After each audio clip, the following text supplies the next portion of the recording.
Mayambu ahan bamaktada Kanglay Pong original gi maikadagi bisok khwerakpam na taram noksari Aikhoy na ngarang puduna laksakhraba sarik makhol gi ahan pagtangkak mayam na tabikre ngasi ani suba tangkak amu puduna laksari wari makha taminarasi ningsing taduna lairiba loyabo mahakna mutang yenglamlaba matungda mamay onduna laklay tuminna nong sumakumakup taba horai asiba poloy riba dusu asiba masado tumdri makoy khara poloy bagi lehori baksingado wari saba horai nupa mana sumna hairai nong sima sumatam onthong na sakidreda matam su inay di as nungaiti loya haiba angang sikadawra bayaw basano wakhal yamna thelida haujikan gi naha singsi nakal amadagi nupa amana mo hairai to aduni do miyoy ba khudimakse sibaga sagona duna satnariba ngaktani ahan akon gi wani adubu magi matam yoraktana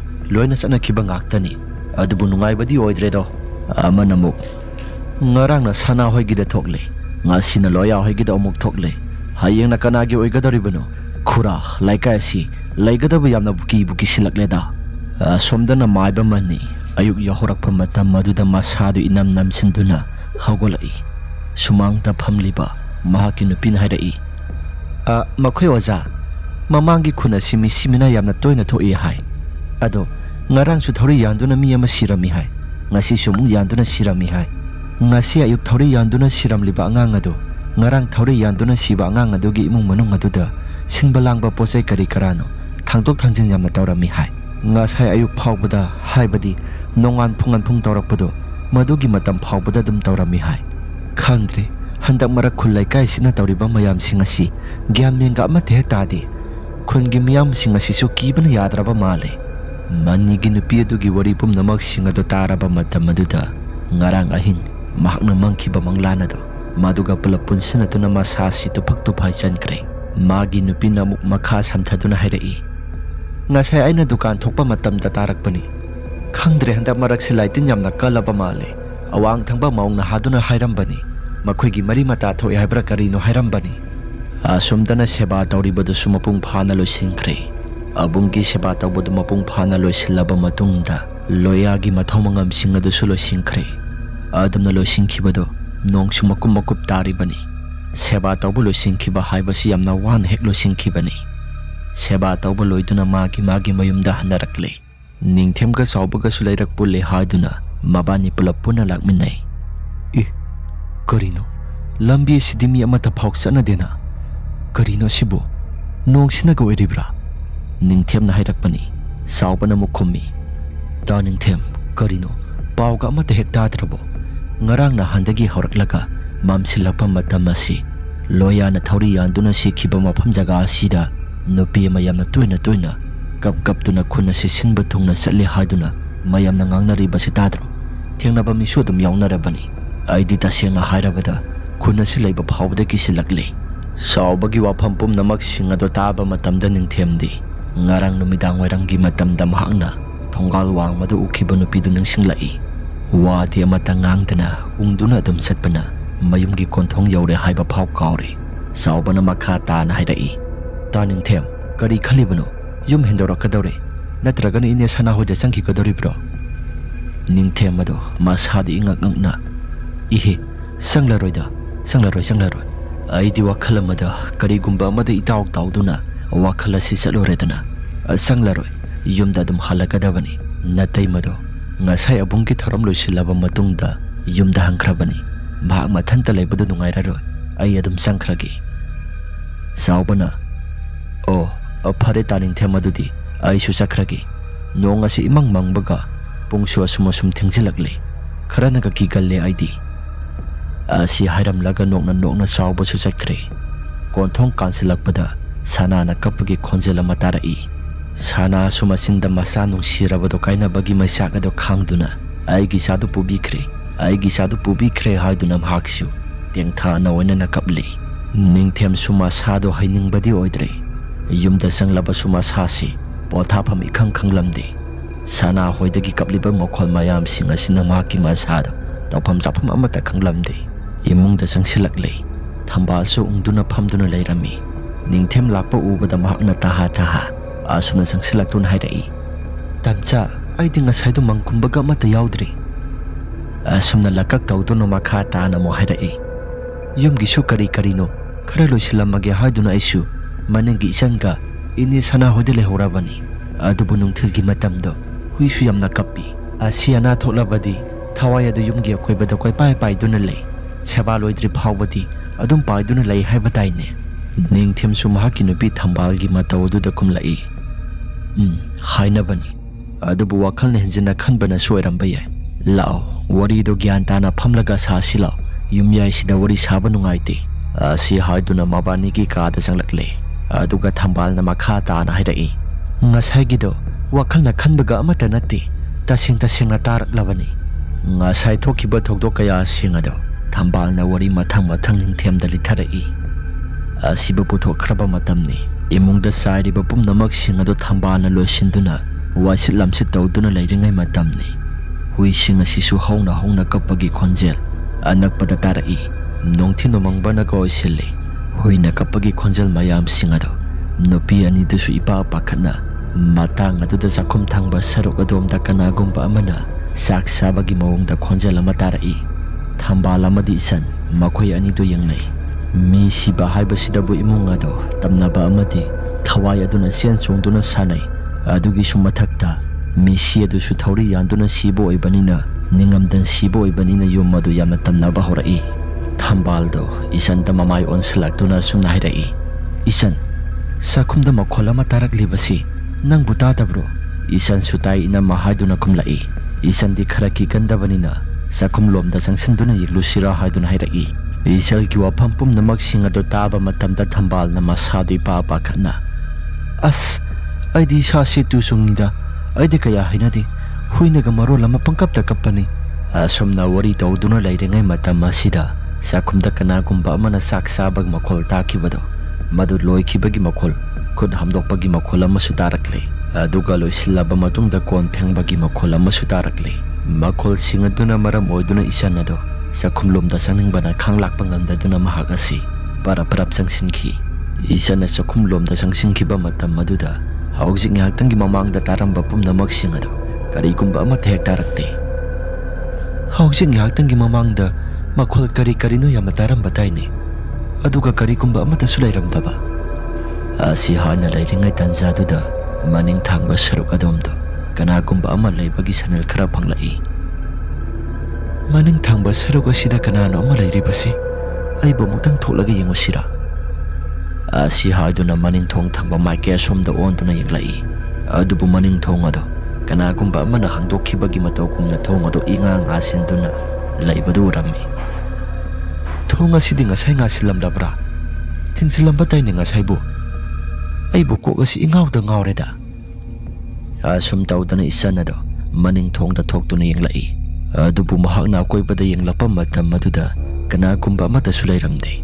Adubu kolik phengba maike somda onduna yenglapa matam maduda kolik phengba maike somda glass amada mahi oi kariboi tawba ama masu ingangang na yawbado madu urai. Isan su madu karino haduna khanduna yengi. Aduga akoibada su sanel khara phangi haduna mahakna leiduna yenglapa matam maduda sana hoiki maning thangba sarukta horiba lapu pambi mayam singado madugi marak adudagi isanda kanagumba amana yenglakpado madu uthu ure. Madu uruba matamdi isangi masado tu sungkiba khangawde. Mahaksu masado ikikirakduna imung lomda parap sanglai. Imung da isan na yauraba matungda thong ado thengjilli. Haujik ngihaktangi mamangda lapu marak mayam singado madudagi phingok sepi nupi mana mangonda munaying hawa mieng ado isangi mamitta uduna talairi. Mataw kaya singado masado thak nikna Thambalda pawado tamge khanduna mahaksi sanglai. Thambalgi manakta yauraba matungda masado kabli tawduna thak niktuna pawok tami. Adumna pawok tamba horakpa tanzaduda yumthak thangba maike somdo kanagumba amana satpagi matawgumna git namduna sabtra tawba horai. Mataw kaya singaduda yumthak thangba sarukta yengkhatli. Adubu makhol singado muk lepkre. Adukang ngihaktangi matungda kanagumba amana sarik ama siduna yum asigi dhari akoibaduda tan thaduna makhong ado thinduna satpagi makhol ama tarakle. Makhol singado tarakpa matam maduda ꯀꯤꯕ ꯍꯦꯟꯖꯜꯂꯛꯇꯨꯅ ꯏꯆꯟꯒ ꯊꯝꯕꯥꯜꯒꯗꯣ ꯂꯩꯕ ꯉꯝꯂꯛꯇ꯭ꯔꯦ꯫ ꯑꯗꯨꯝꯅ ꯇꯧꯗꯨꯅ ꯂꯩꯔꯤꯉꯩ ꯃꯇꯝ ꯑꯗꯨꯗ ꯃꯄꯥꯟ ꯊꯪꯕ ꯁꯔꯨꯛ ꯑꯗꯨꯗ ꯃꯤ ꯃꯌꯥꯝ ꯑꯃ ꯖꯦꯔꯦ ꯖꯦꯔꯦ ꯂꯥꯡꯕꯒꯤ ꯃꯈꯣꯜ ꯑꯃ ꯇꯥꯔꯛꯂꯦ꯫ ꯃꯈꯣꯏ ꯑꯅꯤꯁꯨ ꯁꯦꯕꯥ ꯇꯧꯕ ꯌꯥꯎꯅꯈꯤꯕ ꯃꯤ ꯃꯌꯥꯝꯁꯤꯡ ꯑꯗꯨ ꯍꯟꯅꯔꯛꯂꯕ ꯃꯥꯜꯂꯦ ꯍꯥꯏꯗꯨꯅ ꯌꯦꯡꯅꯩ꯫ ꯑꯗꯨꯒ ꯄꯥꯈꯠꯂꯝꯕ ꯄꯨꯝꯅꯃꯛꯁꯤꯡ ꯑꯗꯨ ꯈꯔ ꯐꯥꯊꯗꯨꯅ ꯃꯄꯥꯟ ꯊꯪꯕ ꯁꯔꯨꯛꯇ ꯄꯔꯞ ꯄꯔꯞ ꯆꯦꯟꯊꯣꯔꯛꯏ꯫ ꯃꯄꯥꯟ ꯊꯪꯕ ꯁꯔꯨꯛꯇ ꯆꯦꯟꯊꯣꯔꯛꯄ ꯃꯇꯝ ꯑꯗꯨꯗ ꯂꯣꯌꯥꯗꯣ ꯅꯨꯄꯥ ꯑꯃꯒ ꯂꯦꯞꯇꯨꯅ ꯂꯩꯔꯝꯃꯤ꯫ ꯂꯣꯌꯥꯒꯤ ꯃꯁꯥꯗꯨ ꯎꯕ ꯃꯇꯝꯗ ꯏꯆꯣꯛ ꯆꯣꯛꯊꯕꯒꯤ ꯃꯇꯧꯒꯨꯝꯅ ꯎꯔꯤ꯫ ꯂꯣꯌꯥꯒ ꯂꯦꯞꯃꯤꯟꯅꯔꯤꯕ ꯅꯨꯄꯥꯗꯣ ꯅꯨꯄꯤ ꯑꯅꯤꯗꯨꯗ ꯍꯩꯅꯗꯕ ꯃꯤꯠꯌꯦꯡ ꯑꯃꯗ ꯌꯦꯡꯂꯤ꯫ ꯂꯣꯌꯥꯅ ꯑꯁꯨꯝꯅ ꯍꯥꯏꯔꯛꯏ, ꯏꯇꯩꯃ, ꯑꯩꯗꯣ ꯉꯁꯥꯏ ꯄꯣꯠ ꯑꯃ ꯀꯥꯎꯔꯝꯂꯕ ꯃꯥꯜꯂꯦ, ꯃꯗꯨ ꯂꯧꯒꯦꯅ ꯂꯥꯛꯆꯕꯅꯤ꯫ ꯑꯩ ꯏꯃꯨꯡꯗ ꯆꯪꯕꯗꯤ ꯅꯨꯡꯉꯥꯏꯇ꯭ꯔꯦ ꯏꯇꯩꯃ, ꯏꯇꯩꯃꯅ ꯈꯔ ꯄꯨꯊꯣꯛꯄꯤꯔꯛꯑꯣ꯫ ꯍꯣꯏ ꯄꯤꯔꯛꯀꯦ, ꯑꯗꯣ ꯅꯪꯅ ꯉꯁꯥꯏ ꯀꯥꯎꯍꯧꯔꯦ ꯍꯥꯏꯔꯤꯕ ꯄꯣꯠꯁꯛ ꯑꯗꯨ ꯀꯔꯤꯅꯣ? ꯂꯣꯌꯥꯁꯨ ꯊꯝꯕꯥꯜꯒꯤ ꯋꯥꯍꯩ ꯄꯨꯝꯅꯃꯛꯁꯤꯡ ꯑꯗꯨ ꯇꯥꯕ ꯃꯇꯝ ꯑꯗꯨꯗ ꯌꯥꯝꯅ ꯁꯥꯎꯅ ꯉꯪꯗꯨꯅ ꯈꯣꯟꯖꯦꯜ ꯑꯗꯨ ꯏꯆꯥꯎ ꯆꯥꯎꯅ ꯑꯁꯨꯝꯅ ꯍꯥꯏꯔꯛꯏ, ꯉꯁꯥꯏ ꯁꯨꯃꯥꯡꯗ ꯇꯥꯔꯛꯄ ꯑꯁꯤꯕ ꯍꯧꯗꯣꯡ ꯑꯗꯨ ꯈꯔ ꯊꯨꯅ ꯄꯨꯊꯣꯔꯛꯎ꯫ ꯃꯗꯨꯒꯤ ꯋꯥꯍꯩꯁꯤꯡ ꯑꯗꯨ ꯇꯥꯔꯛꯄ ꯃꯇꯝ ꯑꯗꯨꯗ ꯏꯆꯜꯒ ꯊꯝꯕꯥꯜꯒꯗꯤ ꯃꯁꯥꯗꯣ ꯀꯤꯕꯅ ꯂꯩꯕ ꯉꯝꯃꯛꯇ꯭ꯔꯦ꯫ ꯃꯕꯥꯅꯤꯗ ꯅꯣꯛꯐꯦꯠ ꯅꯣꯛꯐꯦꯠ ꯇꯧꯗꯨꯅ ꯌꯦꯡꯗꯨꯅ ꯂꯩꯔꯝꯃꯤ꯫ ꯃꯈꯥ ꯇꯥꯅ ꯊꯝꯕꯥꯜꯅ, ꯏꯍꯦ, ꯏꯕꯨꯡꯉꯣ ꯂꯣꯌꯥ, ꯅꯪ ꯁꯤꯑꯣꯟꯊꯣꯛꯅ ꯅꯥꯇꯩ ꯆꯥꯈꯤꯗ꯭ꯔꯦꯗꯀꯣ, ꯖꯨꯠꯅ ꯖꯨꯠ ꯆꯥꯗ꯭ꯔꯤꯕ꯫ ꯐꯔꯦꯁꯦ, ꯂꯩꯔꯝꯃꯨ, ꯉꯥꯏꯍꯥꯛꯇ ꯂꯩꯔꯝꯃꯨ, ꯄꯨꯊꯣꯔꯛꯀꯦ꯫ ꯑꯁꯤ ꯍꯥꯏꯔꯒ ꯏꯆꯟꯒ ꯊꯝꯕꯥꯜꯒꯗ ꯏꯃꯨꯡꯗ ꯆꯪꯂꯦ꯫ ꯑꯗꯨꯕꯨ ꯃꯕꯥꯅꯤꯗ ꯇꯧꯐꯝ ꯏꯈꯪ ꯈꯪꯗꯦ꯫ ꯏꯃꯨꯡꯗ ꯂꯩꯕꯁꯨ ꯈꯧꯇꯛ ꯆꯥꯔꯛꯂꯦ꯫ ꯃꯁꯥꯗꯨ ꯏꯀꯤ ꯀꯤꯅ ꯃꯄꯥꯟꯗ ꯊꯣꯛꯁꯤ ꯀꯗꯥꯏ, ꯏꯃꯨꯡꯗ ꯂꯩꯁꯤ ꯀꯗꯥꯏ, ꯒ꯭ꯌꯥꯟ ꯃꯦꯟꯒ ꯑꯃꯠꯇ ꯇꯥꯗ꯭ꯔꯦ꯫ ꯑꯁꯨꯝꯅ ꯇꯧꯗꯨꯅ ꯂꯩꯔꯤꯉꯩ ꯃꯇꯝ ꯑꯗꯨꯗ ꯃꯄꯥꯜ ꯊꯪꯕ ꯁꯔꯨꯛꯇ ꯑꯍꯟ ꯈꯔ ꯂꯥꯡꯕꯒꯤ ꯃꯈꯣꯜ ꯇꯥꯔꯛꯂꯦ꯫ ꯃꯄꯥꯟꯗ ꯑꯍꯟ ꯈꯔ ꯂꯥꯡꯕꯒꯤ ꯃꯈꯣꯜ ꯇꯥꯔꯛꯄꯗꯨꯗ ꯃꯈꯣꯏꯁꯨ ꯃꯄꯥꯟꯗ ꯑꯍꯜ ꯈꯔ ꯂꯥꯛꯂꯦ ꯍꯥꯏꯗꯨꯅ ꯇꯞꯐꯤꯡ ꯑꯀꯤꯕ ꯈꯔ ꯐꯅ ꯆꯦꯟꯊꯣꯛꯏ꯫ ꯑꯗꯨꯕꯨ ꯍꯟꯗꯛꯃꯨꯛꯇꯤ ꯇꯁꯦꯡꯅ ꯂꯩꯀꯥꯏꯒꯤ ꯑꯍꯜ ꯂꯃꯟꯁꯤꯡꯗꯣ ꯍꯟꯅꯔꯛꯄ ꯑꯣꯏꯔꯝꯃꯤ꯫ ꯑꯗꯨꯕꯨ ꯍꯧꯖꯤꯛ ꯉꯥꯏꯍꯥꯛꯇꯪꯒꯤ ꯃꯃꯥꯡꯗ ꯂꯣꯌꯥꯒ ꯅꯨꯄꯥ ꯑꯃꯒ ꯂꯩꯔꯝꯕꯗꯣ ꯂꯩꯕ ꯎꯈꯤꯗ꯭ꯔꯦ꯫ ꯃꯕꯥꯅꯤꯗꯤ ꯀꯣꯟꯊꯣꯡ ꯋꯥꯡꯃ ꯂꯥꯟꯗꯨꯅ ꯃꯨꯟꯅ ꯌꯦꯡꯗꯨꯅ ꯆꯠꯈꯤꯔꯝꯃꯤ꯫ ꯂꯩꯀꯥꯏꯒꯤ ꯑꯍꯜ ꯑꯃꯅ ꯍꯥꯏꯔꯛꯏ, ꯑꯁ, ꯅꯨꯡꯉꯥꯏꯇꯦꯗ ꯂꯣꯌꯥꯗꯣ, ꯃꯥꯕꯨ ꯉꯁꯥꯏ ꯑꯍꯤꯡ ꯌꯥꯔꯛꯂꯝꯃꯤ ꯍꯥꯏꯗꯥꯏꯅꯦ, ꯑꯗꯨꯒ ꯑꯣꯟꯊꯣꯛꯅ ꯅꯨꯡꯉꯥꯏꯈꯤꯗ꯭ꯔꯦꯗ, ꯅꯣꯡꯉꯥꯜꯂꯛꯄꯗ ꯇꯧꯔꯝꯂꯤꯕ ꯃꯑꯣꯡ ꯀꯌꯥꯁꯤꯡ ꯑꯁꯤ꯫ ꯂꯩꯀꯥꯏꯒꯤ ꯑꯍꯜ ꯑꯃꯅ ꯍꯥꯏꯔꯛꯏ, ꯉꯁꯥꯏ ꯐꯥꯎꯕꯗ ꯉꯟꯇꯥꯅ ꯍꯧꯒꯠꯇꯨꯅ ꯂꯩꯀꯥꯏꯒꯤ ꯈꯨꯔꯥ ꯆꯥꯎꯕꯒ ꯊꯕꯛ ꯇꯧꯔꯝꯃꯤ ꯍꯥꯏꯗ꯫ ꯅꯥꯀꯜꯗꯒꯤ ꯑꯍꯜ ꯑꯃꯅ ꯑꯃꯨꯛ ꯍꯥꯏꯔꯛꯏ, ꯑꯣꯟꯊꯣꯛꯄꯒꯤ ꯃꯇꯧꯅꯤꯗ, ꯅꯨꯡꯉꯥꯏꯇꯦ, ꯃꯥꯒꯤꯁꯨ ꯃꯇꯝ ꯌꯧꯔꯛꯇꯨꯅ ꯇꯧꯔꯤꯕꯅꯤ꯫ ꯑꯗꯨꯕꯨ ꯒ꯭ꯌꯥꯟ ꯃꯦꯟꯒ ꯑꯃꯠꯇ ꯍꯦꯛ ꯇꯥꯗꯦ꯫ ꯂꯩꯀꯥꯏꯒꯤ ꯅꯍꯥꯁꯤꯡꯁꯤꯅ ꯇꯧꯔꯤꯕ ꯃꯌꯥꯝꯁꯤꯡ ꯑꯁꯤ ꯃꯥꯅ ꯊꯧꯔꯤ ꯌꯥꯟꯗꯨꯅ ꯁꯤꯔꯝꯂꯤꯕ ꯃꯐꯝ ꯖꯒꯥ ꯑꯗꯨꯁꯨ ꯊꯥꯏꯅꯉꯩ ꯃꯇꯝꯗꯒꯤ ꯀꯅꯥꯒꯨꯝꯕ ꯑꯃꯠꯇ ꯍꯦꯛ ꯆꯪꯅꯗꯕꯅꯤ꯫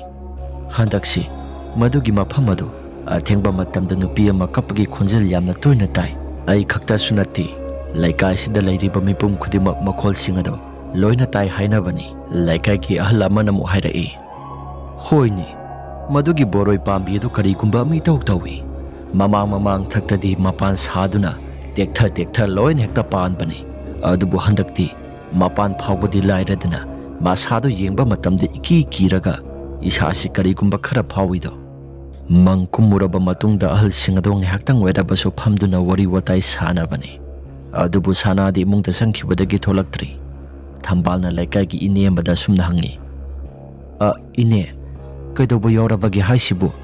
ꯅꯠꯇꯦ, ꯁꯥꯟꯅꯔꯤꯕ ꯋꯥꯔꯤꯁꯤꯡꯁꯤ ꯀꯔꯤꯅꯣ? ꯑꯩ ꯒ꯭ꯌꯥꯟ ꯃꯦꯟꯒ ꯑꯃꯠꯇ ꯇꯥꯗ꯭ꯔꯤ꯫ ꯑꯍꯜ ꯅꯨꯄꯤ ꯑꯃꯅ, ꯍꯩꯃꯥ, ꯅꯪꯕꯨ ꯉꯁꯥꯏꯗꯒꯤ ꯊꯣꯛꯂꯤꯕꯁꯤꯡ ꯑꯁꯤ ꯒ꯭ꯌꯥꯟ ꯃꯦꯟꯒ ꯑꯃꯠꯇ ꯍꯦꯛ ꯇꯥꯗꯕ꯭ꯔꯣ?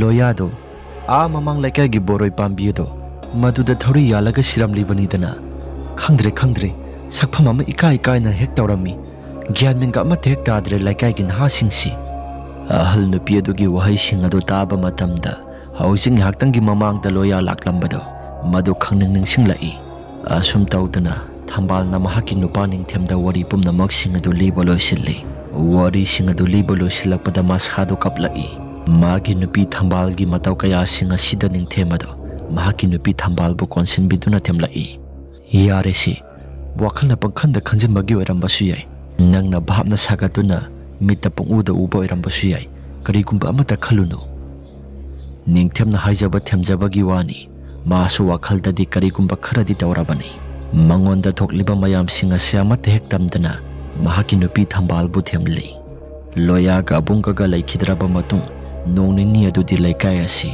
ꯑꯍꯤꯡ ꯀꯌꯥ ꯇꯨꯝꯊꯕ ꯌꯥꯔꯝꯗꯦ꯫ Kaisu thuidokpa tawdrabasu mahaki putningda iki kibadi adumak phauri. Maramdi thokiba ukriba mayamsing aduna maram oiduna. Numidangi matamda ningthem adusu masado adum tumthakre. Mahaki mangdani sauraba ujaw amagi makhada ahal ama phamduna lairi. Yumgi konthongni lambi mapan oina tawi.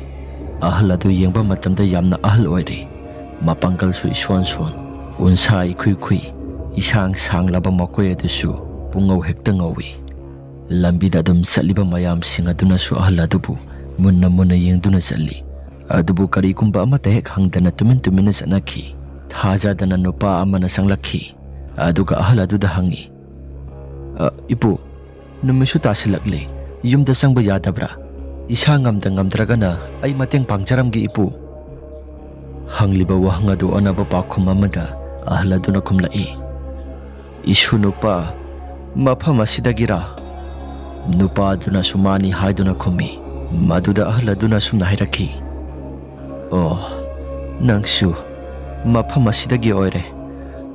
Yengose ipu wa mahage munna tasilo karigumba matamda kanaba sodana oirakani ko. Nupa adusu ahal adugi wahai pumnamak sing aduda masadu ingakakna ipu kariwano haiduna hangi. Ahal aduna makha tarai. Mafam asi malem taibang miyoiba asi masagita khalido thawai ama palabadi masagita oi. Masana khanjariba pumnamak sing ado summi haduna loina khanaido. Yengodo madugi saithengdi isona soidana pigani ko. Saitheng aduna mara laijadraba thawai kaya amasu pikhamna kadoribani. Maram aduna seksilo taibang miyoiba isona piba saithengdi papna yomlaba miyoiba na phangbani. Pap selaba miyoiba ado male masida laifam laitido. Khalu thiyo saitheng ado kanagumba amabu panba horaklabadi matung inaba kaya tholakani. Magi pungba simlakani do seksiludo taibang miyoiba isunupa. Numit nini humni mukti suzilakli ningthemna masa situm thaba yakidabado. Adubu ngahaktang uirum sarum tawtharuba pumnamak sing aduna maram oiduna ningthem sumasado khanghaudana manglakna bahaibado irakli. Aduna ningthem adu tumna mikap thorakli. Haujing ngahaktanggi mamangda ukhiba sing ado tasengna mangla taibangla mahak wakhal thokidre. Handa marak khulai kai sida tholiba mayam sing asina maram oiduna ningthemgi wakhal asi inung nungaidrabani. Ka pumba sinba thungna pungan ngana thaliba mayado mayadugi maingala duda pung kaya taragi haiduna phaklangda theliba gari duda yengi. Ahingi pungani tadore mapanda su hui mayamna yamna kana khongduna manglan duga huigi khonjela duga ani se punsina duna mikap tholakhibani. Ningthem suma sada karigumba khara khalaktuna thongnau tamna yengi. Adubu thongnau adu ihang hangtoktuna lairami. Thongnau ki hangtokpadu uruba matam maduda haujing ngahaktanggi mamangdo ukhiba ahal adugi saktam ado ningsinglai. Ningthem mahaki wakhalna asumna khalli. Thongnau asi tumlamdai ki matamda lolamdraba male amuk hangtoklaga lairami. Asi haiduna thongnau maikai tamna mahakna lakba horakle. Adubu haujing ngahaktanggi manglanda ukhiba ahal ado thongnau thangba maikai sumdam iyeng ado thamlakpani. Adubu haujing ngahaktanggi mamangdo ukhiba ahal ado thongnau thangba maikai sumda lepagum lairibado mahaksu urakle. Ukriba saktam pumnamak sing sanakhiba wari pumnamak sing ado manglani haiduna khalubani. Adubu saktam ado haiphet uraklabaduda ningthemsu thongnau tamna sangsilli. Adubu ukhiba mitam madudi asungba marak aduda sangsinkhi. Tanaduna khamluge khanduna ningthemsu thongnau thangba maikai somdagi mamaido onthorakle. Aduga thongchen tamna mahaksu parap laknaba hotnarakle. Thonggi phunado hangdoktuna thongchen wangwa lalaka lakle. Matung inay. Adubu ahal adusu hena songba mafam amada adum sangkhre. Hena songba mafamda sanglabasu ningthemsu masado karino khangdadi khanglagi haiduna tanabadi lepte. Songlabasu songna mahakna lakliba lambi aduda tariba sing adu urakle. Yerum maku lai phadibi segaiba phi angoba I marik paklaba kaya maromama taribado mahaksu asum lakpada ure. Ngasai urakhiba haladusu inay na pumtay tayduna mamay mamit ado ipang pangthoktuna makoktuna ningthem lomda on makhong aduna mamang lomda tha mayadu ikaka mamitagi sadum chentaduna yinglibado mahaksu urakle. Mataw kaya singadu hek urakpa matam maduda ningthem adu mikap thorakle. Ningthem sumanglanda ukiba pumnamak singaduna maram oiduna mahaki masado humang na kangle. Aibo, ngasay amuk mikap tholak lambatay ne. Oh, ay amuk nihaktang gimatungda tumtharubado. Maduda manglakpa soydana oibatay. As, isase, karigumba may itawag-dawita. Si hairaka ningthem su, hausing nihaktang gimamangda ukiba mang singaduna maram oiduna mahaki masado humang anapi kangle. Makutta piye mapaiduna taraklibo humang marik-marik singadu napthoi. Mahaki mamangda ukibadu kasamana na thongnawado su ihang hangdok lami. Hingi asikpa matam maduda paklangda thetliba paklang karigi katado madu khakta ngairi makhol tariba haibabu. Aduga khara laptak tawba jaga amadagi hui amana su khongba leplamde. Ningthem su mahaki phamungdagi kumthaduna thongnawado lonsingi haduna khankhidre. Mamangda tawkiba adukumna taibangda su tawrakadra khanduna mahak su masadu kiduna thongnawado lonsingi khankhidre. Ningthem su masadu tumthanabani haiduna themba horai. Adubo thembagi wani mi irang langbagi makhol khara tabagum tawrakli. Ningthem gi nakong aduna khanjana duna leiringai matam maduda yumthak thangba saruk adomda kokok haina kanagumba amana satpagi makhol ama tarai. Kana oiriba sano aigi wakhalna khanbana oiba sala oiramdaba yaida. Nungsi sipagi saminsu amata phangba tawdana thongnawadu su masa mathanta makhon thokna hangdok hangjin sanarai. Ahanbada tapna sanarambadagi khonjelado sumasum kangkhalakduna yamna kana gamka haiduna sana khalai. Ka asida thaliba may mayam singa sisu khappa horai. Matang asidani mapalom thangba saruktagi kanagumba amana thong aduda kokok haina thinduna mabu kauba horakle khonjela mana. Taningthem tabro saubana ahing sisu thenglaba matam oibanina kaubaga mata tadi yamna nungaina tumthanaba matamni. Nupa amana hoine punga sisu ani makhai tasilaklabani adubu taningthem su hauduna pokibana phagani khanduna hauribasini. Saubagi nupina aikhudi laaroige ise thambal hoida adum lehorage angang singsiga. Saubana magi nupida hoi lehoro itei ma thambal suma tomta lehobodo nungairoi. Taningthem ga khuika pulap saminarabadi saubo so muk thongda kokok haina thinduna Taningthem tabro haiduna kaurai. Taningthem tabro taningthem sumna hanjin kaurakpaduda ningthem su saubagi khonjelni haiduna mapanta thokke haiduna kangthondagi kumthage taurai. Madugi mapa sanana mahaki nupina khudang atu taplauna pharai. Aduga thokhinu haibagi matagumna mangak samadu nomduna ingit pirai. Aduga amuksu hanjin kaurai. Itei matabro taningthem ai chaubane sumna ai chaubane hairaklaba matam maduda ningthem adu thambalbu yengduna kaisu toroi haibagi matagumna makokodu nomle. Aduga thong tamna mahak adu thorakle. Ningthem su thongjin yorapa tanjaduda mahaksu wakhalda habeti lepladuna ngihakti khanjanai. Aduga thong adu tapna hangdorai. Sauba kaidoba yoragi ahing sida angang singsiga pulap lakminaribasi. Saubana taningthem asuk nungaina tumnaraba matam asida aina tomba thukaiba haibado thokle. Ningthem su noktuna hairai. Hoine yaresi adubu kaidoba yoragi ahing asida angang kari kapulap laklibasi. Taningthem sumdobani taningthem hoigi makha thangba sarukta leiba isanado leitre. Kanana hatlibano kari maramgi hatlibano khangde. Khunthaki turel aduda taduna leirammi hai. Nahak khara na pawag tamlakpani mayam su ilang na leina hauri. Misia si onthokna thi na hatkre taningthem. Ahing sida kari khangadabano khangde. Khungi naha sing adu su makhoida khara satnaba hainare. Aduga taningthem su hauki si haiduna aina sanglakliba sini. Kari isanbo si haiduna ningthem ado masado tarang malang amadi isatuna laikre. Saubana wa makha tana hairai. Hoi taningthem nahan numidang wairamdagi thiba khangdana lairakpani.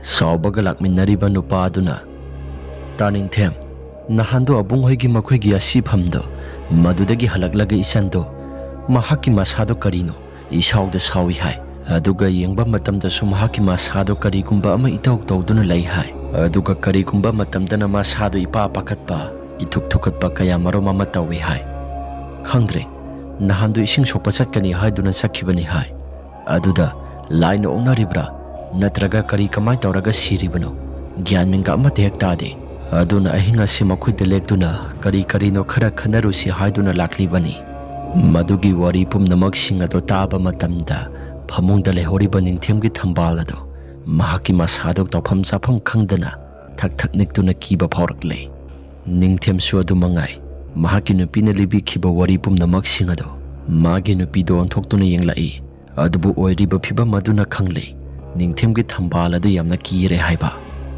aduna mahakna sakrabadi thambala sikam dahuba haiduna mukhalai ningthemna sawbado onthoraktuna sumna mohairai sawba sapa budi aida aduda ningthemna haining liba wafam adu sawbana khangladuna makha samthana sawbana hairai ta ningthem madugi damakta dikaya thodona wabiruranu aishu aikhoi gisi mathanta lehobadu nungairoi haidana itei maga leminna hongnabani haiduna aishu purakliba sini sawbana thambal don sinduna sumna hairai Aitema nanau no piga pulap punang hekta wera basu leminaramu thambal ado matomda lehoragadra haiduna mahaksu laki haining lambani sawbagi nupi lehorani tabada soradu saning tana hondorai aduga thambalgi khonjal ado phajinduna wa khara hairai hoi hoi chawba khoi lehoragi migi asiana thopa matamda khoi pulap sasimba sisu nungai bahungna basatna teda ningthemna thambal don sinduna nakhoi khakta lehopado yabu yagadra ne ningthemgi wahai do atai lakminariba singado karino haiduna khanjanai adubu mapuroibagi wahai artha khangbi thambal na mamit amuktang kupna hairai yani da tamsa inawsu laklabanina nakhoi gyan tana sapiruro phare phare adudi sawba ngihaktang leiramu angang singasi imungda sanghalau ai hauphi amutang lokthokhigi sawba so hoi ta ningthem haiduna lehore asumna ngihaktang gi matungda hauphi adu lokthorak laba matam aduda Salam daiki matam maduda ningthemna se thong thonau singado siena loluko mi ataina kaurakpada masa khangdrabadi khumba yaroi aduga thong asi su hangba yaroi ko angang singa si sumikap thorak laba male phare sale phajana ningthina gyan tana lehoro sum tawdana nupa ahumado lambi da lakle laika si su mai amata thanba nati pumam hektamammi thasi na goisilli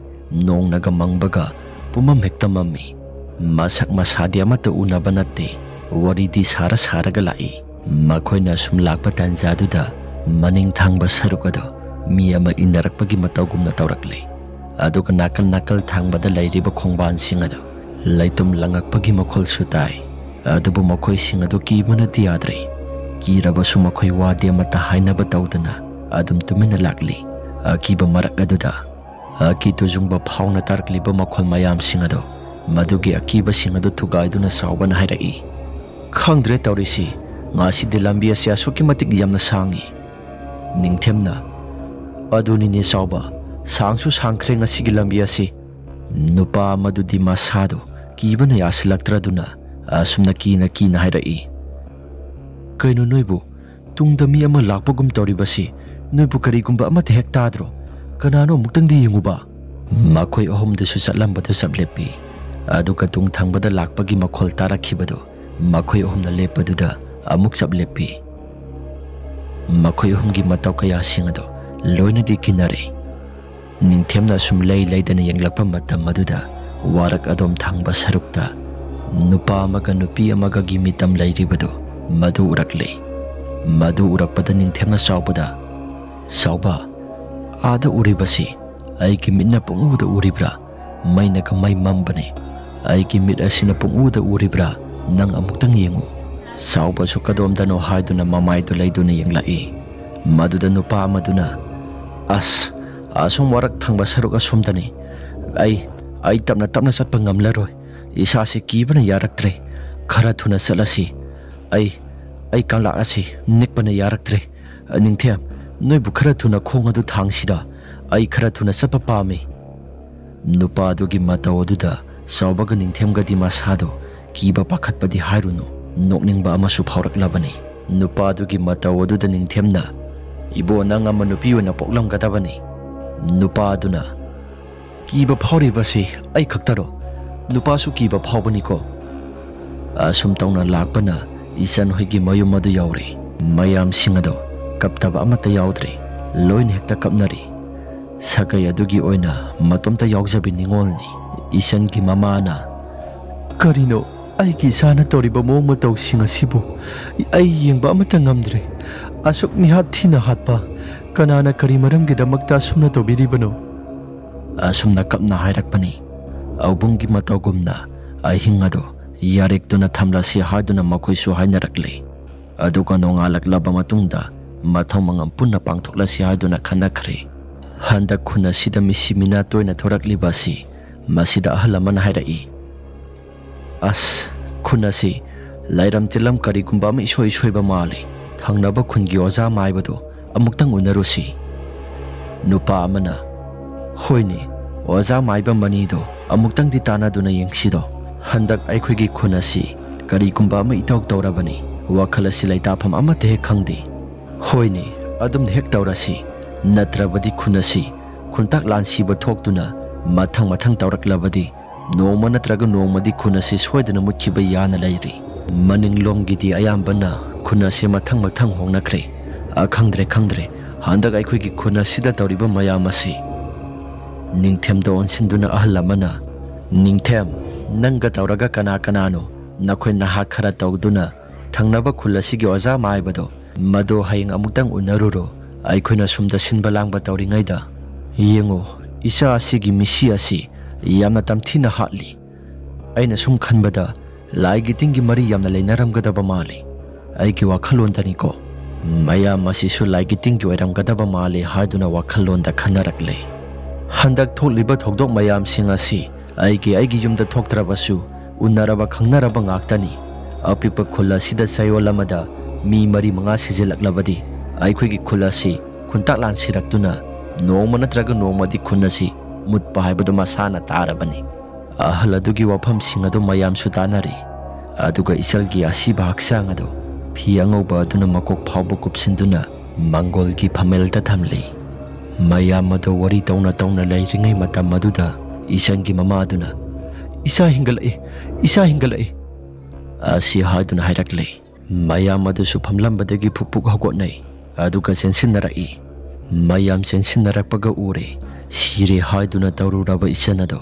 masadu ithek thekatuna masamana ipha phan hawgolaktuna maka lamna laugduna hairai mafam asi aigi mafam asida kanagumba amata sanglakano aduga kaidawnungda aibuna khoina kanba kaidawnungda ngamloi hairibasini isangi matawda mayam asi kinare laikaiduda laiba laigi maram khara khangba lukhoi adu kaurunabani haduna mi khara thakre matawadu uruba matamadda mayamado ipa pakhatnare maiba kaunabani haduna irang langnarakle matang aduda isanado sengkhike haduna tawbada mayamaduna mabu phanabani haduna yamna khana laknare ningthemsu asum sangsilaktuna isana tawriba mong mataw singadu ure isangi akiba phanglaba maithongado misanarure matang aduda isana lauraga hairai aigine mado kanagi su oiba yaroi aibu namthaba kadawnungda ngamloi aduga yasu yaroi madu aigini pirau khara thuna mayam madudi mahakna hairaklibado thawoina tarudre aduga kari haribano haibasu khanjiludre adubu ningthemde wahi aduda tu sungkhre hairakliba wahi singado mangondo oibaguma sado ipa pakhatna ngaksamda yaliba sarik parengado khutpai setna paisingki matang asida ikhang khangaudana lukhoi adu yorakle lukhoi adu hek yorakpaga masinda su karino murum khara soli is kari matawno asidi mangol ka khalakpada masado ikhang khangi masado su swai lauduna purakliba tairem pumphai manado ising asengbada hapladuna laison tinson khara tawduna phathanabani haduna honarakle adubu isangi masado hen adum lauba khongba hengalai masinda so hairi hatkani nakoi loina ina hatkani Nakoi kanagumba mataina lemna mata taroi. Asi hairaga isan ado yamna kana nokli. Abung laikidaba numiki numidang wairamgi matam maduda isan thengnakiba sing aduna ningsing kiba pakhatpa haifam khangdaba mayam sing aduna punsinduna tawpham amathe khanglamdi. Abung laitaba numituni thambalde isando karigumba amata hairamdana abung hoidagi mahakna tholaklei. Tumina lambi aduda lai mathanta asumna masa mathanta soli. Ai talukhoi hoida khara makhoi manakta khara thuna satlagi. Ai pau pumnamak singasi talukhoida muktang tamlugi. Maiba lukhoi hoigi mayum tamna hathu lai isalado. Makhoi gi thongal yauraduna mayum tamna sangsilai. Khangpok sang masa amani masa su yamna nali khara piktak tawduna yum madu sai. Sumang aduda leptuna kaurai. Talukhoi tabro. Talukhoi. O ine lebro. Lukhoi ado manungda lairek ama parambadagi mahaksu mi ama kaubagi makhol tai haiduna mapanta tholakpani. Lukhoi na mapan tamna tholakpa matamda makhong ado thongjinda khangpan palli. Lukhoi na makhong palli basi isan bu ubada nate. Isan gi tung thangba sarukta khara laptakna thongal wangbada lairiba mami ado madu ubadagini.